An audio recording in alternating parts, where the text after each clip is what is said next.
Rolling camera and action.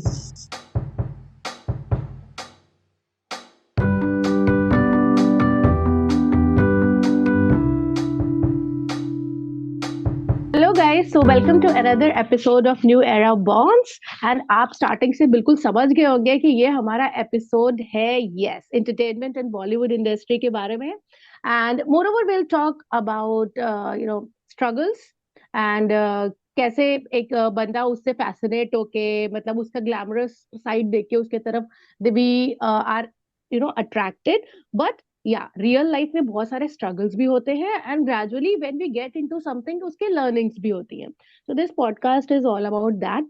And as usual, I am Ankita, and I'm here with my friend Kriti and our today's guest Meghna. नमस्ते, मेरा नाम मेघना है।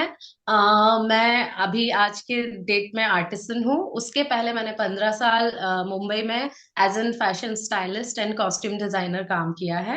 और बाकी मेरी अपब्रिंगिंग एमपी के एक छोटी जगह टीकमगढ़ से हुई है। बाकी अब हम भोपाल में शिफ्ट हुए हैं। Hi Meghna, welcome to the episode. Before we start, I would like to, thank the viewers for the overwhelming love which we got in that last video. So last video को पसंद करने के लिए, हमें पसंद करने के लिए, देखने के लिए बहुत बहुत थैंक यू। बस एक छोटी सी रिक्वेस्ट है, प्लीज इसको सब्सक्राइब भी हमारे चैनल को आप जरूर करिए, बिकॉज हमारे व्यूज बढ़ रहे हैं, लाइक्स बढ़ रहे हैं, सब्सक्रिप्शन वहीं के वही है। सो आई वुड रिक्वेस्ट यू कि हमारे सब्सक्राइबर्स भी बढ़े ताकि हम और ऐसे एपिसोड ला सकें। सो कमिंग बैक टू मेघना।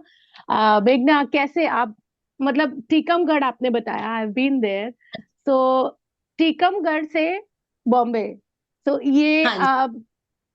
कैसे आपकी ट्रेन टीकमगढ़ से बॉम्बे कैसे पहुंची, आप बताओगे? मतलब एक सोचना ही हमारे लिए, हमारी जो, मेरी भी जनरेशन वही है कि हमारे पेरेंट्स को मीडिया इंडस्ट्री बोला ही तो ही डर लगने लगता है कि भाई मीडिया इंडस्ट्री में हमें तो उस बारे में कुछ नहीं पता है, आप कैसे जाओगे, कैसे सरवाइव करोगे।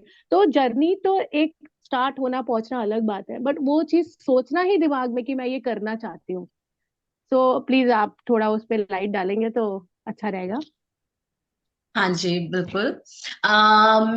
मेरी अपब्रिंगिंग टीकमगढ़ से हुई है, जैसे मैंने आपको बताया। मैं कॉमर्स ग्रेजुएट हूँ, बीकॉम मैंने वहीं से किया। एंड बीकॉम परस्यू करते करते मेरे माइंड में थॉट अचानक से आया कि मुझे फैशन डिजाइनिंग करनी है।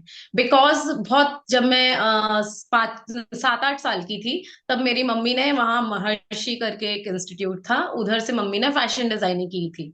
पर क्या है कि मम्मी उस चीज को ज्यादा आगे नहीं बढ़ा पाई। लोगों का फैशन डिजाइनिंग करने का एक प्रोस्पेक्टस होता है कि हमें सिलाई कढ़ाई बुनाई आ जाएगी, हाँ, और ज्यादा बुटीक। से ज्यादा हमें करियर बनाना है तो हम अपना बुटीक डाल लेंगे। ये ये लोगों का एक प्रोसेस होता है। तो मैंने जब बीकॉम करते करते मेरे माइंड में आया कि नहीं, मुझे करना है करना है करना है।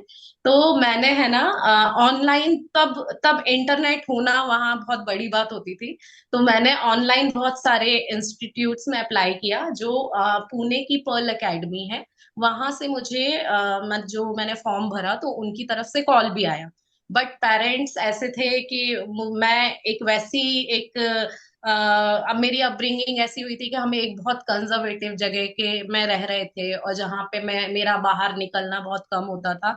तो मेरी ग्रूमिंग भी वैसी नहीं थी कि मैं अकेली एक मेट्रो सिटी में चली जाऊं। तो मेरे पेरेंट्स ने मना कर दिया कि नहीं नहीं, हम तुम्हें इतनी दूर तो नहीं भेजेंगे। फिर वो काफी उनको समझाने करने के बाद, मेरा ननिहाल भोपाल में है, इसलिए उन लोगों ने बोला कि ठीक है, भोपाल से कोई कोर्स कर लो फैशन का, और उसके बाद तुम्हें जाना है तो तुम जा सकती हो। तो फिर मैंने भोपाल के INIFD इंस्टीट्यूट से 2 साल का फैशन डिजाइनिंग का डिप्लोमा किया। एंड देन फिर मुझे ऐसा लगा कि नहीं, ये मेरी जर्नी सिर्फ भोपाल तक की नहीं है, क्योंकि अभी मेरे पास टाइम है जो मैं कर सकती हूँ। तो मैंने ऑनलाइन बहुत सारे डिजाइनर्स को अप्रोच किया। तो मुझे सबसे पहला कॉल जो टेलीविजन इंडस्ट्री की लीडिंग डिजाइनर है निशा बेदी राय, उनकी तरफ से आया। तो मैं गई अपना पोर्टफोलियो लेके, ये वो। तो जब उन्होंने मेरा पोर्टफोलियो ज्यादा नहीं देखा, और उन्होंने मुझे एक शो आता था सब टीवी पे, जुगनी चली जलंधर। तो उन्होंने मुझे उसमें एज ए इंटर्नी उन्होंने मुझे वहां डाल दिया। फिर तब से मेरे उधर की मुंबई की जर्नी स्टार्ट हुई। तो ड्यूरिंग इंटर्नशिप मुझे ऐसा लगता था कि हाँ इजी है, अच्छा है, मजा आ रहा है, क्योंकि उस वक्त ज्यादा काम नहीं होता हमारे पास। पर जब से डिजाइनर आपको पे करना स्टार्ट करते हैं, जब से आप असिस्टेंट बनते हैं, तब से आपकी वाट लगनी चालू हो जाती है। तो हमारे मिनिमम 13 आवर्स की शिफ्ट होती थी, ये मिनिमम है। मैक्सिमम हमने 72 आवर्स विदाउट एनी ब्रेक भी शूट किया है। क्योंकि क्या माय होता है गॉड। कि जब एक एक जो शो होता है वो अपना एक बैंक बनाता है एपिसोड्स का, तो जैसे जैसे टेलीकास्ट होते जाते हैं उनका बैंक कम हो जाता है, और कभी कभी ऐसा होता है कि आज शूट करना है और कल टेलीकास्ट है। तो हम 3 3 4 4 दिन इकट्ठा काम करते थे। तो ये था। तो मैंने फर्स्ट अपना Jugni Chali Jalandhar, second Idea Rocks India, and then मैंने जो अपना मेन जॉब स्टार्ट किया था वो राहुल महाजन का स्वयंवर से स्टार्ट किया था मतलब एज एन असिस्टेंट।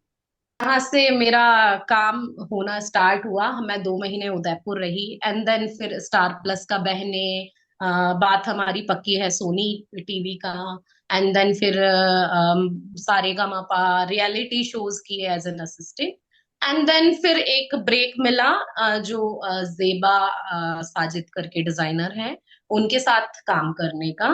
तो उनकी साथ जो मेरी जर्नी थी वो बहुत ऐसा था कि वो बहुत फ्रेंडली बॉस थी, और हर चीज में आगे रखती थी। उन्होंने अपॉर्चुनिटीज में भी मुझे काफी दिए। तो ये ऐसी मेरी जर्नी रही। एंड देन फिर 2014 से मैंने खुद का इंडिविजुअल अपना सेटअप डाला, गोडाउन डाले, एंड देन फिर मैं क्राइम पेट्रोल की रजिस्टर्ड डिजाइनर बन गई। ओके। सो क्राइम पेट्रोल का ब्रेक आपको कैसे मिला, मतलब हाउ पीपल रियलाइज्ड कि हाँ ये जो है क्राइम पेट्रोल, बिकॉज जो अब आपने बाकी चीजें करी और क्राइम पेट्रोल है वो बिल्कुल अलग हाँ जी। अलग, क्राइम पेट्रोल की डिजाइनिंग आप बिल्कुल अलग करोगे, बहने या फिर राहुल महाजन का जो स्वयंवर था उसका डिजाइनर एक बिल्कुल अलग उसमें टैलेंट चाहिए। तो how Crime Patrol came to your kitty? ऐसा हुआ था कि मेरे एक मतलब मेंटर हैं, साजन अग्रवाल जी, जो एक म्यूजिक डायरेक्टर हैं, प्रोड्यूसर हैं आज की डेट में। तो उनके साथ मैंने एक मूवी प्रोजेक्ट किया था। जब मैंने अपना एक इंडिविजुअल सेटअप डाला, तो इंडिविजुअल सेटअप डालने के लिए आपके पास रेगुलर काम होना बहुत जरूरी होता है। ठीक है, मूवी कर रहे हैं, एड्स कर रहे हैं, या हम वेब सीरीज कर रहे हैं, तो ये होता है कि ये एक टाइम पीरियड के लिए होता है कि 20 दिन शूट है, 1 महीने शूट है, 2 महीने शूट है, या एड्स के में मोस्टली 1 या 2 दिन शूट है, और फिर वो खत्म है।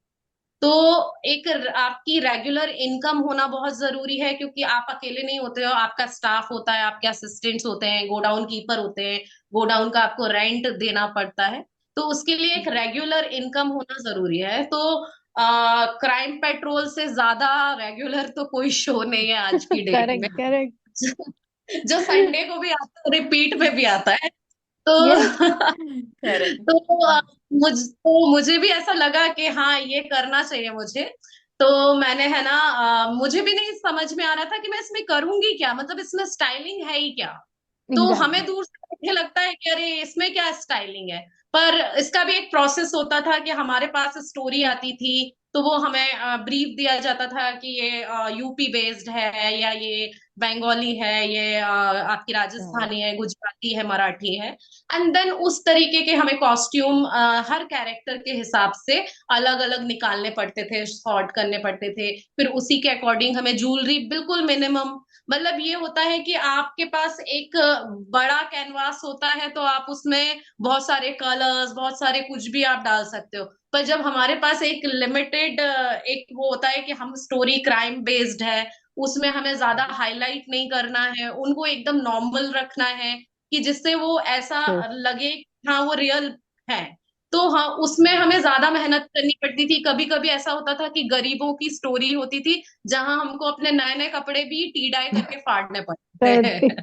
स्टाइलिंग में बहुत कुछ ऐसा होता है कि हम स्टाइल से ही क्रिएट करते हैं। जब हमें ये मिला, क्राइम पेट्रोल मिला, तो उसमें मतलब ऐसा होता था कि जब हमें किसी को ऐसा दिखाना है, नेगेटिव दिखाना है या कुछ दिखाना है, पर वहां पे होता था कि उसको शुरू में नॉर्मल ही दिखाना है, जिससे कि स्टोरी रिवील ना हो, किसी को पता ना लगे। तो जो इतना एक्सटेंसिव आपने जर्नी बताया, इतने सारे शोज, तो ऐसी कुछ लर्निंग्स जो आपकी पर्सनालिटी चेंज करी, या आप अभी तक अपनी जिंदगी में उसको लेके साथ चल रही हैं? हाँ जी, मेरा, मैंने जैसा कि बताया कि मैं एक बहुत स्मॉल टाउन से थी, तो मेरा जो बिहेवियर था और जो नेचर था वो ऐसा था कि मम्मी बिना घर से बाहर भी नहीं निकलना। इसीलिए थोड़ा पेरेंट्स भी कॉन्फिडेंट नहीं थे कि पता नहीं ये क्या करेगी जाके और क्या करेगी। तो मेरा पहला जो जॉब था मुझे बैंगलोर में मिला था। मैं बैंगलोर अपने भाई के साथ गई थी, मैं वहां लिटरली 7 दिन भी नहीं रह पाई और मैं वापस आ गई। तो जब मुंबई जाने की बात हुई, तो होता है कि कुछ लोग आपको फैमिली में सपोर्ट करते हैं, कुछ वो लोग फैमिली में नहीं भी सपोर्ट करते हैं। बट थैंक गॉड मेरे पेरेंट्स ने मुझे हर जगह, हर फेस में मुझे सपोर्ट किया है। तो मेरे पापा का सबसे पहले कहने का था कि ठीक है, तुम्हें जॉब मिल जाएगा तो हम तुम्हें भेज देंगे। तो उनको ये लगा कि अब ये यहाँ बैठ के तो इसको जॉब मिलेगा नहीं, और यहीं पे ही हम इसका कुछ बुटीक वुटीक करवा देंगे और इसको जाना भी नहीं पड़ेगा, क्योंकि उनको कॉन्फिडेंस नहीं था मेरे ऊपर कि ये वहां जाके सरवाइव कर लेगी या ये, क्योंकि मेरा जो ऐसा था कि मुझे कोई अपने साथ चाहिए या भाई जाए मेरे साथ, इंटरव्यू में कोई मेरे साथ जाए, तो इस तरीके का था।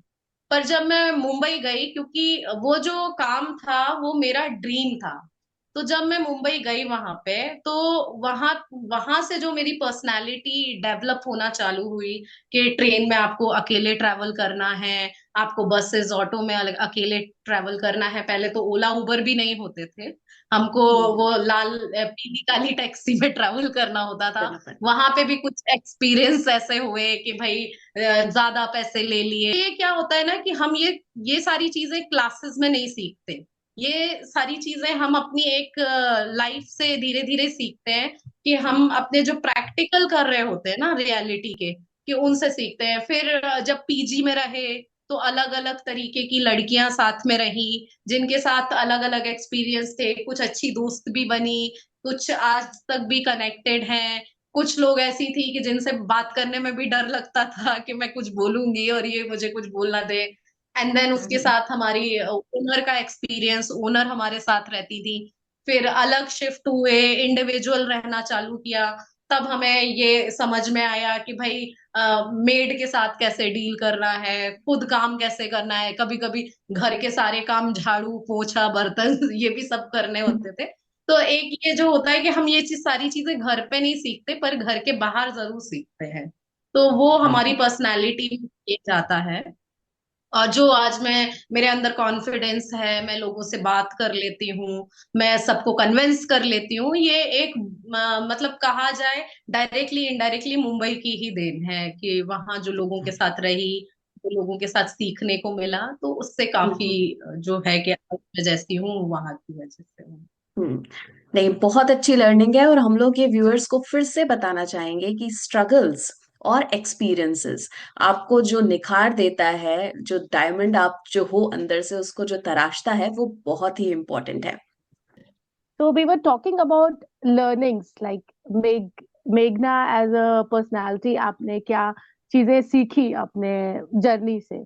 So now I would ask you a question, जो कि आप ऑलरेडी पहले वाले जो हमारा डिस्कशन था उसमें भी काफी चीजें कवर हुई, फिर भी एक थोड़ा क्रिस्प सा मुझे, मतलब मैं चाहती हूँ कि हमारे जो व्यूअर्स हैं जो इस इंडस्ट्री में जाने की सोच रहे हैं या फिर स्ट्रगल कर रहे हैं, उनको भी आपके जो ये कन्वर्सेशन है उससे काफी हेल्प मिल सकता है कि what you message you want to give them about your struggles, what are the do's and don'ts as per you, as per your thought hmm. process. मैं ये बताना चाहूंगी कि आप अपने ड्रीम और पैशन को फॉलो करो। जैसे कि ये होता है कि हम किसी जॉब में होते हैं, हमें शुरू में तो वो बहुत फैसिनेट करता है, बहुत हमें अच्छा लगता है, धीरे धीरे हम उसको उससे बोर होने लगते हैं कि एक सी रूटीन है, एक सी लाइफ है। तो मेरा कहने का यही मतलब है कि आप कभी भी अपने काम से बोर नहीं होंगे, तो आपको काम भी अच्छा लगेगा। अगर मुंबई की बात है, आप मुंबई जाते हैं, तो खाली मुंबई की ही बात नहीं है, और भी जैसे जगह आप किसी मेट्रो में जाते हैं या कहीं पे भी जाते हैं अपने काम के लिए, तो मेरा कहने का ये मतलब है कि स्ट्रगल से मत बचिए। स्ट्रगल करने से ये जो होता है, जो हम शॉर्टकट्स ले लेते हैं, या हम जो जल्दी जैसे आजकल लोगों के पास टाइम कम है, लोगों को बहुत जल्दी कम एज में बिना स्ट्रगल के बहुत कुछ हासिल करना है, तो उसके डिसएडवांटेजेस भी हैं। मतलब हम ये सोचते हैं कि आज मैंने 10 साल लगा दिए अपने आप को बनाने में, या अपना एक करियर सेट करने में, पर उसके भी फायदे बहुत है कि लोग हमें हमारा स्ट्रगल देखते हैं। मतलब हमें ये लगता है कि लोग नहीं हमें जज कर रहे हैं, उनको पता होता है कि हम कहाँ से निकल के कैसे आए हैं। तो मेरा ये कहने का मतलब है कि स्ट्रगल से ना बचे। शॉर्टकट के तरफ अट्रैक्ट नहीं हो और बहुत जल्दी सक्सेस के लिए आप मतलब शॉर्टकट्स ना लें, प्रॉपर स्ट्रगल करें और फिर पहुंचे वहां तक। यस यार Ankita. Kriti, I would like to add something. हाँ। वो ऐसी कहावत है ना हमारे यहाँ कि अगर कोई चीज बहुत आपको डिफिकल्ट चीज अगर इजीली मिल रही है ना, तो भी हमें वी शुड थिंक ट्वाइस कि अगर ये इतना इजी सब क्यों हो रहा है, ऐसा तो नहीं मैं कहीं कुछ मिस कर रही हूँ। अ, मेघना, जब हम आजकल कॉर्पोरेट्स की बात करते हैं तो कितने वुमेन इनिशिएटिव्स आ रहे हैं कि 50% वुमेन हायर करना है, वुमेन एम्प्लॉयमेंट को प्रमोट करना है, वुमेन को इनकरेज करना है, एम्पावरमेंट इनकरेज करना है। तो आप जो एक आर्ट और मीडिया की इंडस्ट्री से आए हो, वहां पे आपको लाइक आपके एक्सपीरियंसेस कैसे रहे? क्या वुमेन एम्प्लॉयज को इंकरेजमेंट मिलता है, फ्लेक्सिबिलिटी मिलती है, और जो पुश हमको चाहिए रहता है, क्योंकि आज भी सोसाइटी में हमारे कंधों में बहुत सारी रिस्पॉन्सिबिलिटीज हैं, राइट? तो उसको लाइक एक करियर की जर्नी में इजी बनाने के लिए आपके अपने बॉसेस के साथ कैसे एक्सपीरियंसेस रहे, या आपकी जर्नी में आपका एक्सपीरियंस कैसा रहा एज अ वुमेन? लड़की होने या फीमेल होने का कहीं ना कहीं हमें फायदा तो मिलता ही है। कि फायदा इन दैट सेंस कि हम जैसे, अब मेरे असिस्टेंट्स थे जो लड़कियां थी, तो मुझे एक उनका कंसर्न रहता था कि नहीं, इनको टाइम पे छोड़ना है, इनको इनकी रिस्पॉन्सिबिलिटीज है, जो कि अपने मेल असिस्टेंट्स का नहीं रहता था। कि भाई वो 2-2 3-3 बजे भी रात तक शूट कर रहे हैं, तब भी इतनी कंसर्न नहीं रहती थी। वो जहाँ पे भी शूट होता था वहां रुक भी सकते थे। पर हम फीमेल्स के साथ ऐसा नहीं कर सकते। तो क्या फ्लेक्सिबिलिटी तो थोड़ा नहीं होती है, पर आज जो हम जिस एरा में हैं, या हम जो जिंदगी जी रहे हैं जहाँ लड़कियों का एम्पावरमेंट हुआ है, और जहाँ पे पेरेंट्स भी सपोर्ट कर रहे हैं, सोसाइटी भी सपोर्ट कर रही है, तो फ्लेक्सिबिलिटी आई है, काफी सोच में भी आई है। सबसे पहले तो सोच में फ्लेक्सिबिलिटी होना बहुत जरूरी है, कि हम मेल फीमेल को अलग अलग ट्रीट ना करें। ये जो मैंने भी गलतियां की हैं, मैं भी ये करती थी। तो ये हमें नहीं, काम काम सबके लिए बराबर होता है। जितना काम लड़के करते हैं आज के टाइम में, उतना काम लड़कियां भी कर रही हैं। मौके जिनको मिलते हैं वो करते हैं, बट इंडस्ट्री ने हमें ये सिखाया। मतलब मैं इसलिए इंडस्ट्री इंडस्ट्री कर रही हूँ क्योंकि मैंने इंडस्ट्री में ही काम किया है, 15 साल अपने दिए हैं। तो मेरा एक जो मैंने लर्निंग वहां से सीखी है कि वुमेन एम्पावरमेंट की जगह माइंड एम्पावरमेंट होना बहुत जरूरी है, जिससे कि आप इक्वली सबको ट्रीट कर सके। मतलब काम की जगह ना लड़के ना लड़की, ना मेल ना फीमेल, ऐसा कुछ नहीं होना चाहिए। काम है तो काम है, वो फिर मेल करे या फीमेल करे, वो इक्वालिटी हर किसी के माइंड में होनी चाहिए। करेक्ट। ये बहुत अच्छा पॉइंट है कि माइंड एम्पावर होना चाहिए, और दोनों ह्यूमन है rather देन फीमेल और मेल। सो हमको ह्यूमनिज्म में ज्यादा टारगेट करना है। हाँ, एक बहुत ही कन्वर्सेशन हमारा बहुत पॉजिटिव तरफ जा रहा है। इवन बहुत सेंसिटिव टॉपिक्स भी you have taken it up so positively, मेघना। So my next question would be, what is your real personality? मतलब हु इज मेघना इन हर पर्सनल लाइफ? मैं पर्सनल लाइफ में आपको एक एग्जांपल दे सकती हूँ, शायद आप उससे कनेक्ट करके आप जल्दी अच्छे से समझ पाओगे। मेरा जो बोलना है या मेरा जो बात करना है, वो मैं जब वी मेट की गीत टाइप हूँ। कि मैं जब बोलना स्टार्ट करती हूँ तो मैं सामने वाले को बोलने ही नहीं देती, जिससे कि लोग मुझे कहते हैं भाई अब तो चुप हो जा, अब तो शांत रह। तो मतलब बातें मेरी कभी खत्म नहीं होती, मेरे अंदर कैपेसिटी है कि मैं लोगों से दिन रात बात कर सकती हूँ, और मैं एक ऐसे इंसान से भी बात कर सकती हूँ जो स्ट्रेंजर भी हो। तो मुझे बात करने में नहीं मतलब ये रहता है कि कभी कभी मेरे घर वाले भी हाथ जोड़ लेते हैं कि भाई अब तो चुप रहे।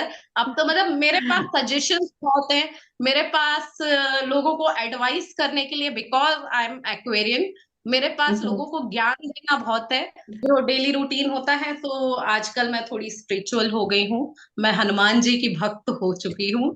मैंने अपना मतलब अब जाके मैंने हनुमान जी के पैर पकड़ लिए कि एज ए फादर आप मेरी जिंदगी को सही करो, अच्छा करो और बेहतर बनाओ, और मुझे हर जगह पे सपोर्ट करो। तो जनवरी से मैं हनुमान जी की मतलब आराध्य हो गई हूँ। एंड जब से मैंने हनुमान जी का पाठ करना स्टार्ट किया है, तब से मैं एक सबको ये बोल सकती हूँ कि हमारे अंदर चेंजेस आते हैं। मैं उतनी स्पिरिचुअल कभी नहीं थी, मतलब मुझे ऐसा लगता था कि नहीं, मेरे मन में भगवान है और ये ऐसे ही है। सिर्फ 10 दिन की भक्ति जब मैं गणपति बिठाती थी तभी लोगों को दिखती थी कि मैं दिया भी लगा रही हूँ, मैं सुबह से पारती राइट। पाठ सब। पर जब से मैंने हनुमान जी की शरण में आई हूँ, तब से मतलब मैं ये कह सकती हूँ कि मेरे थॉट्स बहुत पॉजिटिव हुए हैं, मेरा सोचने का ढंग सुधरा है, मेरे लिए वो रास्ते खुले हैं जो मेरे लिए बिल्कुल पूरी तरीके से बंद हो चुके थे। जब मतलब ऐसा कहते हैं ना कि जब हमें अंधेरा हमारे सामने हो, यस। तो हमें कुछ एक रोशनी की किरण अगर होती है, तो वो लाइट मुझे हनुमान जी के थ्रू मिली है। और मैं ये कह सकती हूँ कि मेरी लाइफ में काफी बड़े बड़े चेंजेस आए हैं। फॉर एग्जाम्पल कि अभी 2 साल पहले मेरे छोटे भाई की कोरोना में डेथ हुई थी, और उसका एक श्योर। सपना था कि वो एक प्रोडक्शन हाउस स्टार्ट करे, जो कि हमारी लास्ट कन्वर्सेशन थी। तो जब उसकी डेथ हो गई और सारे रिचुअल्स हो गए 13 दिन के, तो मेरे माइंड में ये आया कि उसके लिए रोके उसको और दुखी करने से अच्छा है कि वो जो अपना काम अधूरा छोड़ के गया है, उसको मैं कहीं ना कहीं पूरा करूं। तो जब कॉस्ट्यूम डिजाइनर से मैं एज ए प्रोड्यूसर टर्न हुई, तो मुझे और भी ज्यादा मतलब चीजें फेस करनी पड़ी। हमने एक प्रोजेक्ट बनाया। प्रोजेक्ट अब ये होता है कि एक टीम के साथ आप बनाते हो। मैं एज ए मतलब मैंने इंडस्ट्री में काम किया हुआ है, पर एज ए प्रोड्यूसर वो मेरा एक न्यू एक्सपीरियंस था कि यहाँ मैं अपने एक डिपार्टमेंट को हैंडल करती थी, और एज ए प्रोड्यूसर आपको मल्टीपल डिपार्टमेंट्स आपको हैंडल करने पड़ते हैं। तो करेक्ट। प्रोजेक्ट बना, शूट हुआ, लोग उससे हटे जुड़े, सब हुआ। तो एक टाइम पे जाके वो हम लोगों ने एक होप छोड़ दी थी कि अब इस प्रोजेक्ट का कुछ नहीं हो सकता। तो वो जो एक स्टोरी थी, वो एक बहुत अच्छी स्टोरी है, वो एक थर्ड जेंडर के ऊपर है, थर्ड जेंडर का एम्पावरमेंट है। एंड देन मुझे लगा कि नहीं, मैंने भाई के नाम पे पहला प्रोजेक्ट बनाया है, उसको मैं ऐसे कैसे छोड़ सकती हूँ। मतलब भले आगे कितने ही प्रोजेक्ट्स बन जाएंगे, भले मुझे पैसे से फायदा हो जाए या नुकसान हो जाए, पर इस प्रोजेक्ट को तो मैं कहीं ना कहीं एक लेवल पे उसको लाके प्रमोट खड़ा कर। करूँ। एंड देन धीरे धीरे लोग जुड़े, नए लोग जुड़े जिन्होंने मुझे काफी हेल्प की। अब वो प्रोजेक्ट ऐसा हो गया है कि उसकी डबिंग हो चुकी है, एंड देन अब वो अपने फाइनलाइजेशन में है, और बहुत जल्द ही हम आपको उसको शेयर करेंगे आपके साथ, जब वो रिलीज हो जाएगा किसी चैनल पे या किसी ओटीटी हम्म। प्लेटफॉर्म। तो बस यही है कि यही मेरी जर्नी है भगवान के साथ की, जो मुझे धीरे धीरे रास्ते खोलते गए, और वो लोग ऐड होते गए हमारे साथ जो हमें सपोर्ट करते गए। So all the correct. Best मेघना, all the best for your new project. And ये हमारी खुश नसीबी है कि आपने उस प्रोजेक्ट का जो सरप्राइज है वो हमारे पॉडकास्ट में आके दिया। सो उम्मीद है आपकी पॉजिटिविटी जो है वो मतलब बिखरेगी, सब में बिखरेगी। एंड जो आप ये हनुमान जी की बात कर रहे हैं, उनके भक्त होने की, सो कैसे होता है ना, अगर एक जना कोई बोल रहा है तो वो उसकी मतलब दिमाग में हो सकता है, दो जना बोल रहे हैं तो भी बताई हुई बातें हो सकती हैं। बट ये जो आप बोल रहे हैं ये मैंने मतलब हजारों लोगों के मुंह से सुना है। मैं भी बहुत बात करती हूँ आपकी तरह, so I have seen thousand of people getting benefit from this. So अभी जैसे बता सकती हूँ कि जैसे मुझे जब मैं बहुत एक ऐसे मूड में थी, जब मुझे कहीं से रास्ता नहीं दिख रहा था, तो मैंने हमारे एक पंडित जी हैं, उनसे कंसल्ट किया था, मुंबई में ही है वो। तो उन्होंने मुझे बोला कि आपके घर में हो सकता है नेगेटिविटी ज्यादा है, कुछ ऐसा है, तो आप हनुमान चालीसा, बजरंग बाण एंड हनुमाष्टक का पाठ इतना जोर से करें कि पूरे घर में सुनाई देना चाहिए। अब वो तो पॉसिबल नहीं है, इतना हम्म। बड़ा घर है हमारा कि हम उसको कहाँ कहाँ, और मैं चिल्ला चिल्ला के तो करूंगी भी नहीं, भगवान भी कान बंद कर लेंगे ये कैसे चिल्ला रही है। तो मैंने क्या किया, इसका भी एक सॉल्यूशन निकाला। मैंने 2 स्पीकर खरीदे जिसको मैं एकदम फुल स्पीड में बजाती हूँ जब मैं अपने पाठ करती हूँ, और उसके साथ में जोर जोर से चिल्ला चिल्ला के मतलब मैं भी गाती हूँ, तो जो मेरे पूरे घर में उसके वाइब्स जो हनुमान चालीसा के हैं या हनुमान हनुमान दास के हैं, तो वो पूरे वाइब्स हमारे घर में आते हैं। और मेरे देखा देखी हमारे कॉलोनी के 4-5 लोग भी ऐसा करने लगे। पहले वो खाली बुक लेके पढ़ते थे, अब वो लोग भी हाँ। स्पीकर में बजा के और वो भी ऐसे ही पाठ करने लगे हैं। तो हमारा हम्म। जो हमारी कॉलोनी है, जो हमारी लेन है, वो बिल्कुल मतलब पॉजिटिव वाइब्स वाली हो रही है, और ये हो रही बहुत है। अच्छा। मतलब एक बंदा भी चाहे, एक बंदी भी चाहे तो पूरा ऑरा चेंज कर सकती है, पूरा चेंज कर एनवायरनमेंट सकते हैं। आसपास चेंज करती है। Very nice. हम्म। नाइस। क्या वो, मैंने जहां से हमने स्टार्ट किया कि टीकमगढ़ से आप बॉम्बे तक पहुंचे हो, तो ऑब्वियसली आपका जो एक्सपोजर ज्यादा है, अच्छा एक्सपोजर ज्यादा होगा तो उतने ही लोग आपसे वापस इंटरेक्ट भी करेंगे, तो you have to face all those people. तो मे बी ये थोड़ा एमिएबल आपका जो नेचर होता है ये भी काफी वर्क करता है। वर्क करता है। तो नहीं, जरूरी kudos होता to है। you। ये बहुत जरूरी होता है कि देखिए, हम घर से बाहर निकले हैं, हम एक अपने कहते हैं लग्जरी जोन से बाहर निकले हैं। घर में हर किसी के पास एसी भी होता है, फ्रिज भी होता है, कार भी होती है, हर तरीके की चीज होती है। पर जब हम बाहर निकलते हैं तो हम एक लिमिटेड बजट में आ जाते हैं कि भाई हमें अभी इस महीने हमें एसी वाला घर अफोर्ड करना है कि नहीं करना है, या हमें बिल्स भी देखने हैं, ये करने हैं। पर मेरा एक था कि मुझे ऐसा लगता था कि अगर मैं खुद से खुश नहीं रहूंगी, तो मुझे अगर अंबानी के घर में भी रुकने को मिल जाएगा ना, फिर भी मैं खुश नहीं रहूंगी। तो मैंने कभी भी मैं ये नहीं कहती कि मैं हमेशा से ही एसी वाले घर में या मैं बड़े बड़े घर में, बड़े बड़े फ्लैट्स में ही रही हूँ। जब मैं घर से बाहर निकली थी तो मेरे पापा ने एक चीज मुझे बोली थी कि तुम्हारा रहना करना, तुम्हारा खाना पीना और तुम्हारी बोलचाल, ये तुम्हारी जिम्मेदारी है, क्योंकि अगर तुम्हें कुछ होगा तो यहाँ हमें आने में टाइम लग जाएगा, तो तुम्हें खुद को खुद संभालना है। तो अब जब आप पेरेंट्स से दूर रहते हो या आप अपनी फैमिली से दूर रहते हो, तो ऐसे काफी इमोशनल चीजें होती हैं हमारे साथ। दिन, हर किसी का दिन अच्छा नहीं जाता, कभी कभी 50-50% होता है, कभी 30-70% होता है। पर उस स्पेस में मैंने एक चीज सीखी थी कि अगर मैं हर सिचुएशन में खुश रहूंगी, तो मैं इन सब चीजों को बहुत जल्दी पार कर लूंगी। मतलब मैं अगर रोती रहूंगी कि आज मेरे पास कम सैलरी है, मतलब अभी मैं आपको बताऊं कि मैंने मुंबई में जब as a assistant job start किया था, तब मेरी मंथली सैलरी 8,000 थी, जिसमें से मुझे 5,500 पीजी का देना होता था। तो एक सीख लेके मैं चली हूँ कि आपको हर टाइम, हर चीज में आपको खुश रहना और पॉजिटिव रहना बहुत जरूरी है। नहीं, अभी तक आपसे बात करके ऐसा लग रहा है कि आप एक खजाना हो अच्छी बातें और अच्छी सीख की। तो हमको तो डेफिनेटली एक एपिसोड नहीं, 2-3 एपिसोड्स आपके साथ करने पड़ेंगे। बट आज जब हमने आपके आर्टिसन होने की भी बात की, तो कैसे आपने एज अ स्टाइलिस्ट से आप कैसे प्रोडक्शन में आए ये तो आपने बताया, बट स्टाइलिस्ट और प्रोडक्शन के बाद आप अब एक आर्टिसन क्यों, और काविश आर्ट के बारे में भी थोड़ा सा आप बताइए।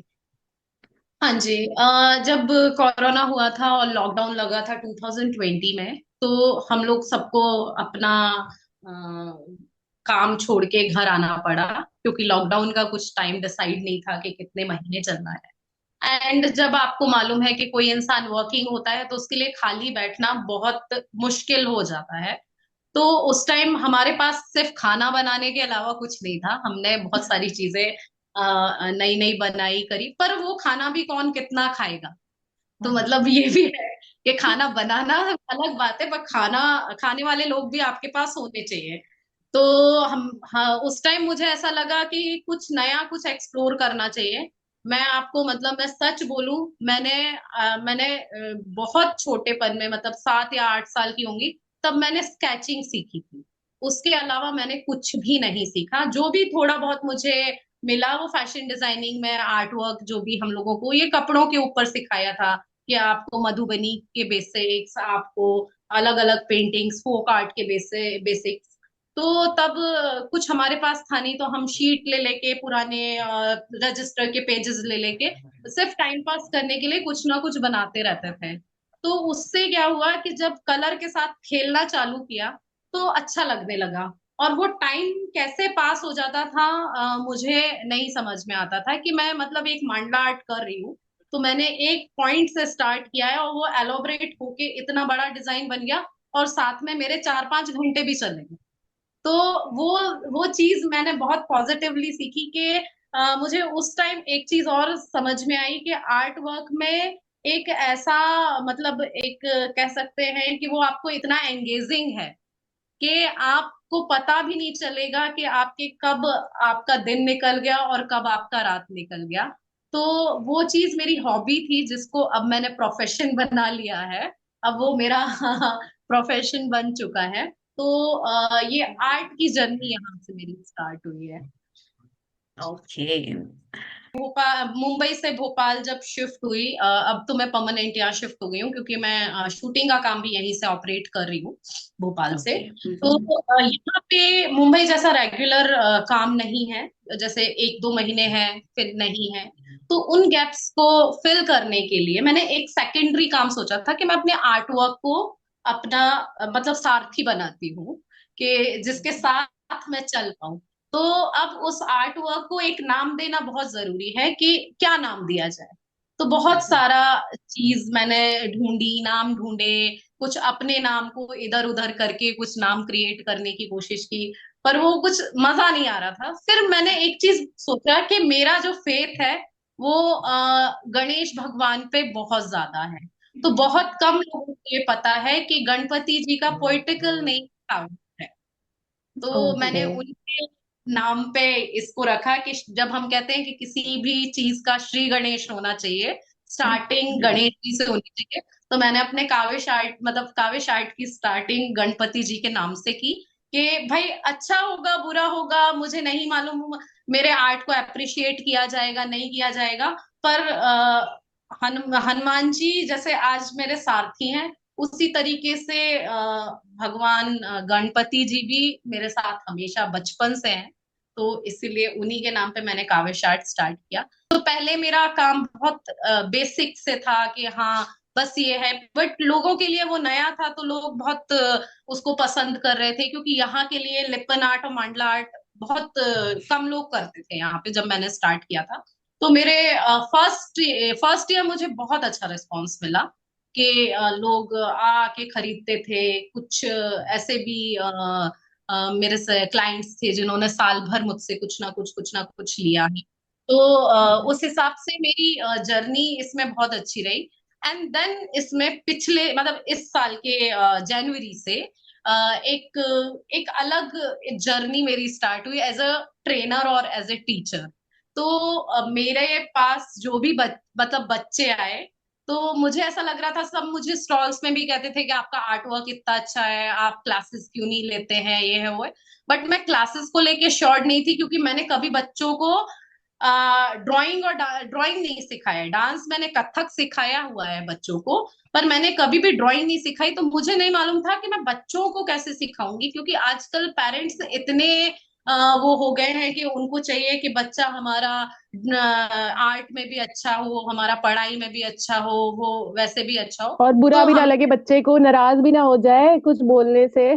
तो वो जब मेरे पास जो पहली बच्ची आई वो 7 साल की आई, तो मैं ये सोची कि मतलब मैं इसको क्या बताऊं। मतलब अभी मंडला आर्ट के बारे में मतलब एक बच्ची के लिए वो समझना बहुत डिफिकल्ट है कि बच्चों को करेक्ट। हमें ये बताना कि मंडला आर्ट क्या है।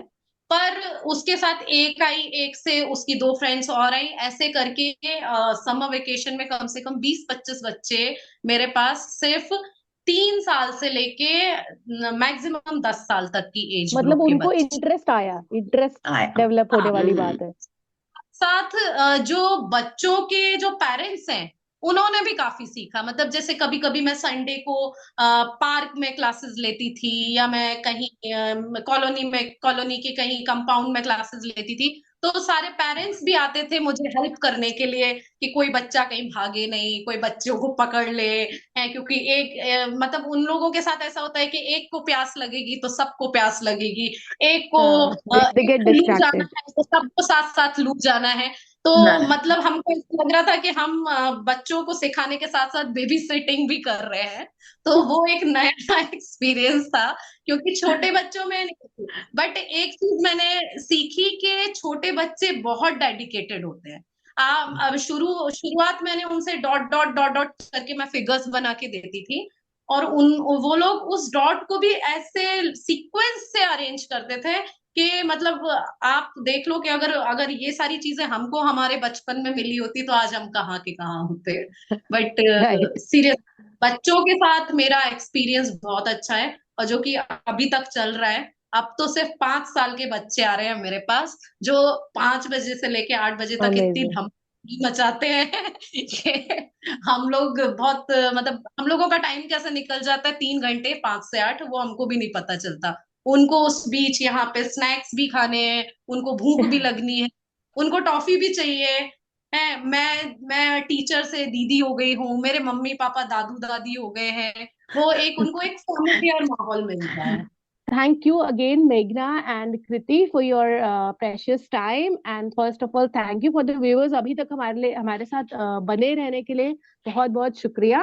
एंड उम्मीद है कि ये पॉडकास्ट आपको बहुत ही वैल्यू एडिशन देगा आपके लाइफ को, एंड स्पेशली जो लोग स्ट्रगल कर रहे हैं। एंड अगर आपके कोई भी क्वेश्चन है, आप नीचे कमेंट में पिंग कर सकते हो।